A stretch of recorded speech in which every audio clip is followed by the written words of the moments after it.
Howdy folks, it is vlog time and it is rant time tonight as we talk about some things related. It's a little bit cold in here, that's why I'm wearing this this jacket instead of the usual Hawaiian shirt. Of course it's cold because I have yet to turn the heat on in this loft, so it's about 20 degrees outside, which means with the heat coming up from the downstairs floors and whatnot, this loft is at about 55 degrees, or probably more like 50 degrees by now, but anyways, yeah, I'll probably warm the place up before I call it a night, but I'm just blowing off turning on the heat while, you know, just wearing a fleece is still good enough, so to speak. Although, it has been getting pretty cold, like single digits down around 0 and stuff. So anyways, the whole heat thing factors very well into what I want to rant about today. Namely, this device right here. This is a Honeywell oil-filled radiator space heater that I have snipped off the cord on because I believe this might be becoming dangerous to operate, and I'm about to junk it if I don't decide to just open it up and take a look at how it works before doing so. So, this is a space heater. Space heaters are infamous for causing house fires because many people out there don't know how to properly use these things. Or they don't know if the wiring in their houses can support a device that sucks up to 1,500 watts at once, like these things can do. So, or they buy the wrong type. They're trying to heat a room. They're trying to save money by heating a room with a crappy, like, ceramic heater or something that's very directional, as opposed to something like this where the heat radiates away from it, so to speak, or even through convection. You know, it just radiates heat outward instead of having, like, having it basically be a 1,500 watt heat gun that you don't want to point at your curtains. But anyways, why do I even bother with these things? Well, it just so happens that this loft has electric heat. Ugh, yuck. The worst kind of heat to have in New England. It's great for the landlord because it doesn't have to worry about oil deliveries or gas lines or anything like that, but it's terrible for the tenants. I grew up with electric heat being the sort of thing you would have in Florida or something like that if your house went below 70 degrees in the wintertime, because the way it is in Florida, you get so used to the warm air down there that anything below 70 is jacket weather. So, kind of the polar opposite of how things have been lately with these single digits we've been having every single night. I'm at the point now where if it's 25 degrees out, I start thinking light jacket. So, classic New England cold snap winter nonsense, blah blah, whatever. Like I said, winter sucks. You know, anyways, I believe I said that before. It was in some video before the blizzard. Yeah, alright. So, because this place has electric heat, I can crunch the heating costs mathematically via, getting the wattage off all the baseboard electric heaters, and there's roughly, in the bigger rooms in this place have about 2,000 watts installed. So what I try to go for with one of these, heat the place using 1,500 and then maintain that heat using 600. So the net result is if I play my cards right, these things are capable of driving down heating costs. And some of that is because I grew up in a cold house. You know, my folks when I was growing up were one of those all you need is 68 degrees type folks. So my house growing up never had the heat blasting in it. Even when the folks, chair's still squeaking, even when the folks were running the wood stove or running something in the fireplace, they would never blast the heat. So I'm very used to an all you need is 68 degrees type house, and I don't mind being at like 65 or something like that. I also have the bathrobe, of course, which I use to make up for things being a little too cold. I wish I'd thought of that bathrobe trick earlier, but I guess I was too razzle-dazzled by the whole Snuggie thing to really think about saving on heating costs by just wearing a bathrobe over clothes in the house. See the very first vlog for the whole bathrobe thing. That's a comical thing in and of itself. So, I usually prefer these oil-filled radiator types. I don't know if they're really radiators or not. They actually convect through the fins and whatnot, but you can feel the heat coming off of these things as opposed to more of a convection-based heater where you're feeling hot, warm air brush against you or something like that. But these are my favorite kind of space heater. If I'm going to be using a space heater, the odds are I'll have one of these parked in the middle of the room. And I'll get the place up to like 70 degrees with on 1,500 watt mode, then crank it all the way down to 600 watts. And, just have it click on and off at 600 watts to keep the place at the temp that I want it at. So, fun stuff as opposed to the 2,000 watts that are installed as the built-in radiators in all the big rooms around here. I actually have never had a month in the wintertime where I've actually used the built-in heating as my primary source of heat. Usually what I do with the built-in electric heaters is I'll turn them on when I go into a room and then turn them off when I leave. So, you know, not the rooms that I use all the time, but and then I'll leave the downstairs at bare minimum for the pipes not to freeze. And I somehow manage that way. But anyways, yeah, heating costs, usually what it means is I go from $100 a month for heating to like around $200 a month in the wintertime. So, it was some of the prices of heating oil that I've heard about from my folks. I'm wondering if maybe electric might have turned out to be the better way to heat. Or maybe it's just because I'm smart about it. That's one of the things you can do with electric heat, is you can treat it like light switches. You go into a room, crank the thermostat, and then shut off the room when you leave. It's that simple.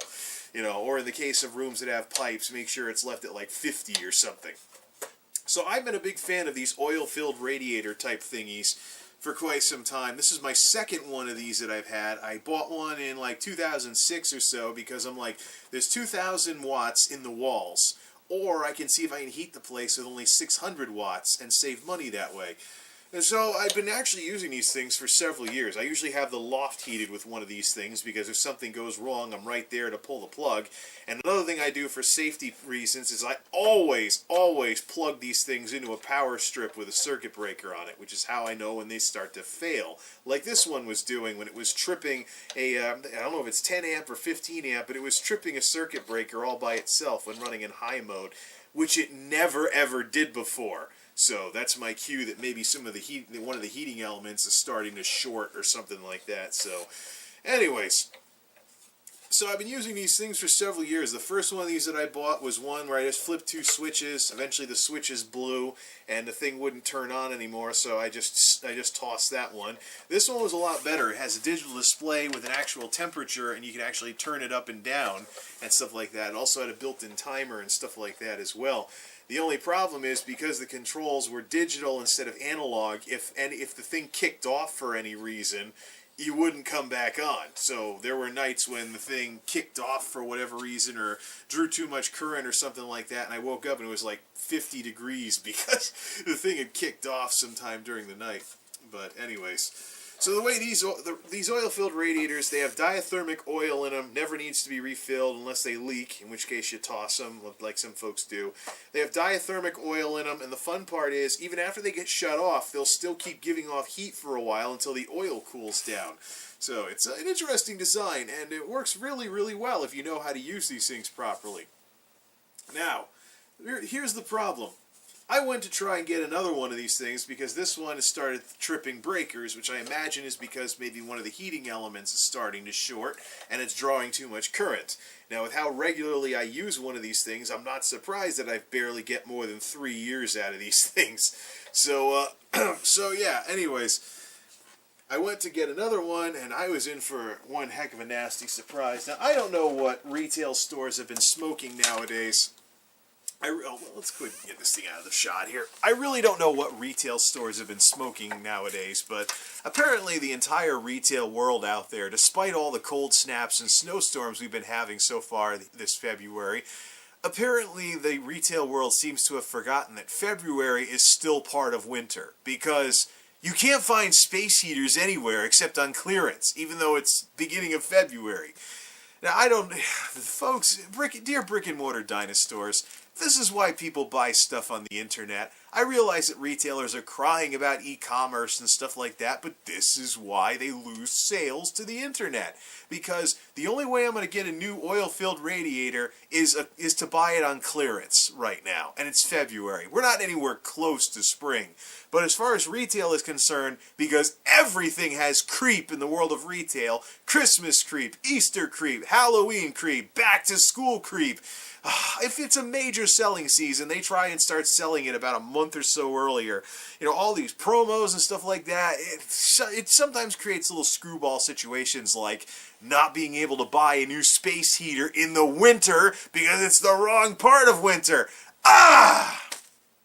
Anyways, so Walmart, no dice, just a few ceramic heaters, which are not what I'm looking for. I'm looking for an oil-filled radiator, much like this one that I have down there. So, yeah, Walmart, nada. Target, nada. Lowe's, nada. Another Lowe's store that I just went to today. They have DeLonghi heaters, but some idiot that flunked out of engineering school made the genius decision to have a 1500-watt space heater use a two-prong lamp cord like this. Yeah. Here's the cord that I cut off with its warning tag of this last heater. Here's the cord that I cut off of the heater of the last space heater. Three-prong grounded, thick-ass wire, and yet if you go try looking for a new one of these things, you find they have these. Who's the idiot that flunked out of engineering school that came up with the idea of putting one of these on a 1500-watt device? That better be some darn good gauging inside the lamp cords of these things. This isn't one. This is obviously it's just an extra AC cord, but yeah, some moron out there decided that every single oil-filled radiator that sucks up to 1500 watts should have one of these dopey little things as its power cord, even if it's still made out of metal. Why are they using this instead of this? How many people have to either get electrocuted or have their house burned down before the industry decides that this cost-cutting move of using lamp cords for space heaters was a bad idea? Ugh. See? Metal. Solid metal. And the ones in the store that I was looking at? Metal. So why no ground prong? This is electrical 101. This is very, very basic stuff. Just to give you an idea, I can get something like this that's metal, and it has a lamp cord. My almost completely plastic laser printer has a three-prong cord. Who's the idiot that thought this was a good idea? Looks like I'm going to have to start buying these things off the internet so I can make sure it has the right freaking cord. And it's not like this is some kind of antique or anything. I bought this in like 2010, 2011. It's only the second one of these that I've had. I have half a mind to take off this plate on the front, see how it works, and maybe see if I can fix it. But because this thing's tripping breakers, I think, the part of it that uses the most electricity is the heating elements. I think maybe one of the heating elements is starting to short, so this thing will be dangerous to continue using. So I've cut the cord, and it's on its way to the dumpster. That's not to say I couldn't take a look inside of it. If anyone has any ideas on what I can take a look at to fix this thing, and then I'll solder in a new cord. I'll either solder in or I'll terminal in a new cord, a proper three-prong cord with the proper gauge and everything. Let me know. But yeah, it's really too bad. It's too bad that retail can't get with the program that it's still winter. It's February. We're not out of the woods yet, but no, they already have these things only on clearance. It's not like I don't have options. Actually, one of the portable air conditioners that I had that actually turned out to be a better heater than an air conditioner has a hot air 1000-watt heating element in it on the heating side of it. So I'm using that for what it looks like I'm going to be using it for the remainder of this winter, unless I can find a good one of these to actually buy. But it looks like I'm going to have to look online. It's bad enough that I buy shoes on the internet, and I buy stuff on the internet that people would laugh at me about for buying on the internet if they knew that I bought it on the internet. But when retail stores don't want to get their act together and acknowledge that February is still winter, yeah. So anyways, alright, so leave your feedback. Do you think I could probably fix this thing and get some more years out of it? Or should I, just junk the thing like I planned on anyways? It hasn't leaked oil or anything, too. Matter of fact, if I shake it, you can hear it sploshing around in there. But, yeah, it's really too bad. Something this basic, a freaking space heater, has to be something I go on a treasure hunt for. Whatever, Brick and Mortar Dinostores. Anywho, till next time, this is MultimediaJay signing off. Thanks for stopping by.